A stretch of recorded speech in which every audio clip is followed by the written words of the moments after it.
સૌથી પહેલા વાત કરીશું અમરેલીની ઘટનાની કે જ્યાં સુરગપરામાં એક બોરવેલમાં ફસાયેલી બાળકીનું રેસ્ક્યુ ઓપરેશન અનેક કલાકોથી ચાલુ છે। આરોગ્ય, ફાયર વિભાગ અને પોલીસની ટીમ ઘટના સ્થળે ઉપસ્થિત છે। લગભગ 45 થી 50 ફૂટ ઊંડા બોરવેલમાં બાળકી પડી છે અને તેને બચાવવા માટે જેમ આપ દ્રશ્યોમાં જોઈ રહ્યા છો તેમ પ્રયાસ સતત ચાલુ છે। બપોરે અંદાજિત 12:30 વાગે બાળકી બોરવેલમાં પડી હતી, એટલે કે 7.5 કલાક જેટલો સમય થઈ ગયો છે। 1.5 વર્ષની તેની ઉંમર છે, આરોહી નામ છે અને પરપ્રાંતીય ખેતમજૂરની આ બાળકી છે।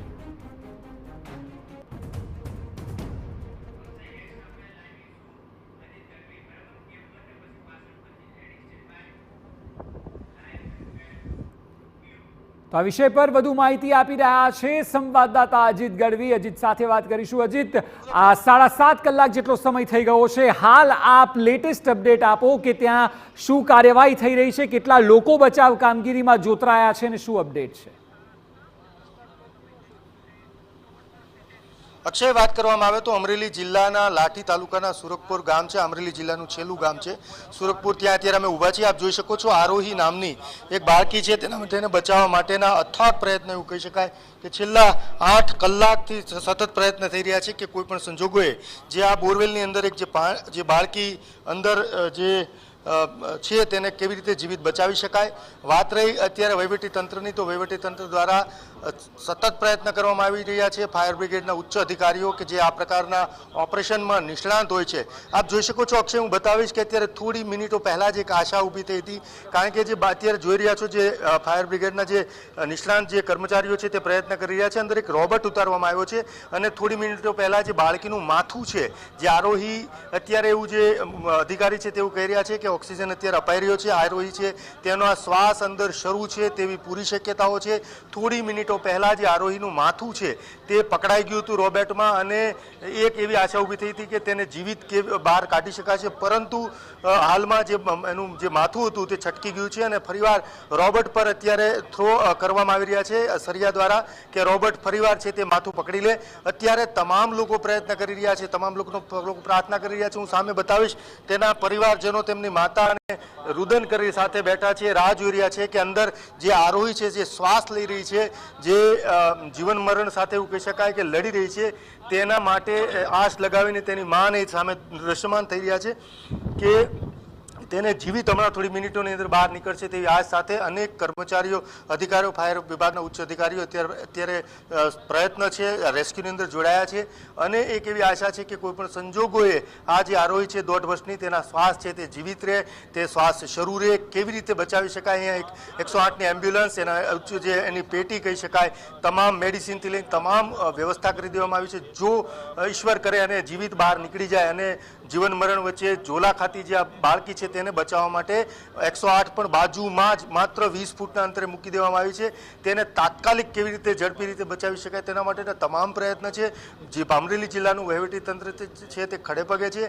અંદર કેમેરાથી લઈને ઓક્સિજનથી લઈને તમામ વસ્તુ ઉતારવામાં આવી છે અને કમનસીબી છે કે આ 2 થી 3 વાર જે ફાયર વિભાગના ઉચ્ચ અધિકારી છે તેમનું કહેવું છે કે 2 થી 3 વાર જે આરોહી છે તેનું માથું છે તે પકડાઈ ગયું હતું અને પાછું છૂટી ગયું છે। એટલે લોકો પ્રાર્થના કરી રહ્યા છે, અહીંયા જે અધિકારીઓ છે, કારણ કે એક માસૂમ બાળક જેને ખબર નથી, કમનસીબે અકસ્માત જો અંદર પડી ગયું છે બોરવેલની અંદર। આ પ્રકારના અનેક વાર ઘટનાઓ આ પ્રકારની આવે છે, છતાં માલિકો કે જે ખેતીવાડી વિભાગ છે કે મંત્રીઓ દ્વારા જે આ પ્રકારના પ્રતિબંધ રાખવા જોઈએ, સરકાર દ્વારા પણ અનેકવાર જાહેરાતો કરવામાં આવી છે કે આવા જે બોરવેલ ઉપયોગ નથી થતા અથવા ઉપયોગ થાય છે તો એને ઢાંકીને રાખો, નથી ઉપયોગ થતા તો તેને બુરી દેવામાં આવે। આ અહીંયા ખેત મજૂરી કરતો દાહોદનો એક પરિવાર હતો અને પરિવારમાં એક બાળકી હતી ને બાળકી 12.5 કલાકે અક્ષય ઘટના બનવા પામી છે અને 12:30 સવાલ એ છે કે બપોરે 12:30 વાગે તે બોરવેલમાં પડી, પરંતુ હવે જ્યારે જેમ જેમ સમય થઈ રહ્યો છે અંધારાના કારણે પણ રેસ્ક્યુમાં પડકાર વધતા હોય છે અને શું ત્યાં એનડીઆરએફની ટીમ પણ પહોંચી છે ખરી? ના અત્યારે જે ફાયર વિભાગની ઉચ્ચ જે આ પ્રકારના બોરવેલની અંદર બાળકી પડી જાય તેને કાઢવા માટેના એક નિષ્ણાંત માણસો હોય છે, તેમાં કોઈ પણ પ્રકારનો સેજ પણ જો ગાફલત થાય તો જે અંદર પડેલું બાળક હોય છે, વ્યક્તિ હોય છે, તેનું મોત નિશ્ચિત હોય છે. ત્યારે આના નિષ્ણાંત માણસો તંત્ર દ્વારા અત્યારે ઉતારવામાં આવ્યા છે. ચોક્કસપણે અક્ષય, રાત જેમ અંધારું થતું જાય તેમ આ ઓપરેશનને ઓપ આપવો અથવા એમાં સફળતા મેળવી બહુ મોટી ગંભીર બાબત છે. આપ જોઈ શકો છો કે અત્યારે સતત પ્રયત્ન થઈ રહ્યા છે. એનું એક મુવમેન્ટ એવું કહી શકાય કે બહુ નોંધનીય હોય છે. એના અંદરના જે બાળકી છે તેનું એ નાક છે દેખાઈ રહ્યું છે, એ નાક દેખાઈ રહ્યું છે એટલે એક આશા ઊભી થઈ છે કે ચોક્કસપણે આ બાળકી છે, આરોહી છે, તે શ્વાસ લઈ રહી છે અને શ્વાસને એના લઈને જ ફાયર વિભાગથી લઈને તંત્ર છે તે પ્રયત્ન કરી રહી છે. અને એક એમનો ગોલ છે કે કોઈ પણ સંજોગોએ આરોહી છે તેને શ્વાસે જીવિત એને બહાર કાઢવામાં આવે અને પ્રયત્ન કરવામાં આવે. ત્યારે ચોક્કસપણે જેમ જેમ અંધારું થતું જાય છે, જેમ જેમ સમય વીતતો જાય છે, 8 કલાકના બદલે 9 કલાક થશે, ત્યારે જેમ કલાકો પસાર થશે તેમ આ ઓપરેશનમાં સફળતા મેળવવી બહુ અઘરી છે. ને એક બાળક 1.5 વર્ષની બાળકી અંદર ક્યાં સુધી એના મનોબળ વચ્ચે એ અંદર જીવિત રહે તે પણ એક મોટો સવાલ છે. અને મેડિકલ સાયન્સનો વિષય છે કે અંદર એક અનુમાન કે એમનું નાકના આધારે ઓક્સિજનના પણ આપવામાં આવ્યું છે કે કોઈ પણ સંજોગે આ બાળકી છે તે જીવિત રહે. અને મેડિકલથી લઈને તમામ તંત્ર દ્વારા ચોક્કસપણે પ્રયત્ન થઈ રહ્યા છે. પરંતુ અક્ષય, હવે વાત છે તે ઈશ્વરના હાથની વાત છે, તેના ભાગ્ય વિશે એવું છોડી શકાય. પરંતુ તંત્ર, ફાયર વિભાગ દ્વારા કોઈ પણ પ્રકારની મેડિકલ વિભાગ દ્વારા કચાશ નથી દેખાતી. ચોક્કસપણે જેમ જેમ સમય વીતશે તેમ બહુ મોટી ચેલેન્જ છે આવનારા મિનિટોમાં, કલાકોમાં કે આરોહીને કેવી રીતે જીવિત બચાવી શકાય. એક તરફ તેના માના આંસુ છે, એક તરફ શ્વાસ લઈ રહી છે કે નથી લઈ રહી તે એક સવાલ છે. આરોહી તમામ લોકો પ્રયત્ન છે, પોલીસ વિભાગથી લઈને તમામ લોકો, અહીંયા જેસીબીથી લઈને તમામ સાધનો એવું કહી શકાય કે તંત્ર દ્વારા મૂકી દેવામાં આવ્યા છે કે જો ખોદવામાં આવે તો ખોદી નખાય. જોઈ શકો છો કે એક આજે અત્યારે અક્ષય, આજે અત્યારે દ્રશ્યમાન થઈ રહ્યા છે તે ચોક્કસપણે નિષ્ફળતાના દ્રશ્યમાન છે. કારણ કે જે રીતે બહાર કાઢવામાં આવ્યું છે એ ચોક્કસ એવું માની શકાય કે જે પકડ હતી માથા પરની તે છટકી ગઈ છે. હવે ફરીવાર પ્રયત્ન કરવામાં આવશે. એક પ્રયત્ન કલાક, 1.5 કલાક સુધી, મિનિટો સુધી ચાલતો હોય છે એક આશા સાથે કે પકડાઈ ગયું. પરંતુ એવી પ્રાર્થના કરીએ કે લોકો પણ પ્રાર્થના કરી રહ્યા અને લોકો પ્રાર્થના કરે કે કોઈ પણ સંજોગોએ આરોહી છે તેને જીવિત બહાર કાઢી શકાય. જીવન મરણ વચ્ચે 1.5 વર્ષની બાળકી એક 45 ફૂટથી વધારે ઊંડે અત્યારે જ્યારે છે ત્યારે તેને બચાવવા માટેના તમામ પ્રયત્ન અત્યારે શરૂ છે. એક એવી આશા છે કે કદાચ નસીબ જોગ એ બાળકી આ જે સરિયા છે, દોરી છે તેમાં પકડાઈને આવી જાય. પરંતુ ક્યાંક ને ક્યાંક જે પ્રયત્ન છે તે નિષ્ફળ દેખાઈ રહ્યા છે.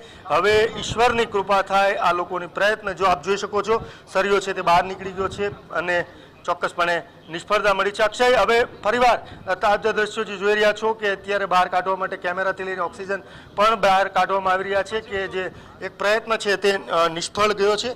હવે ફરીવાર કઈ ટેકનિક અપનાવવામાં આવે, શું કરવામાં આવે તેના પર પણ મોટો સવાલ છે. કારણ કે આમાં જુદા જુદા અખતરા કરીને જ આ બાળકીને કેવી રીતે બચાવી શકાય તેના માટેની આમાં નિષ્ણાંત માણસો અનુભવના આધારે જ આ પ્રકારની કામગીરી થતી હોય છે. ત્યારે રોબોટ જે છે તે જોકે આ ઘટના પછી અત્યારે નવી આધુનિક ટેકનિક આપ જોઈ શકો છો.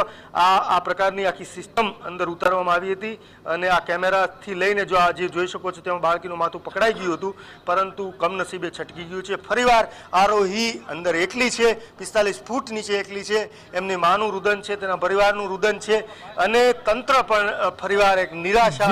બિલકુલ અજિત, આભાર સમગ્ર માહિતી બદલ. તો સતત પ્રયત્ન થઈ રહ્યા છે. આ અટેમ્પ જે છે તે નિષ્ફળ નીવડ્યો છે, પરંતુ હજુ પણ એ પ્રયત્ન કરવામાં આવશે જ્યાં સુધી આરોહીને બહાર ન કાઢી શકાય. એવી આશા રાખીએ કે આરોહી સ્વસ્થ હોય અંદર અને તેને બહાર કાઢવામાં સફળતા મળે. પરંતુ 12:30થી લઈને 8 વાગ્યા છે એટલે 7.5 કલાક જેટલો સમય વીતી ગયો છે.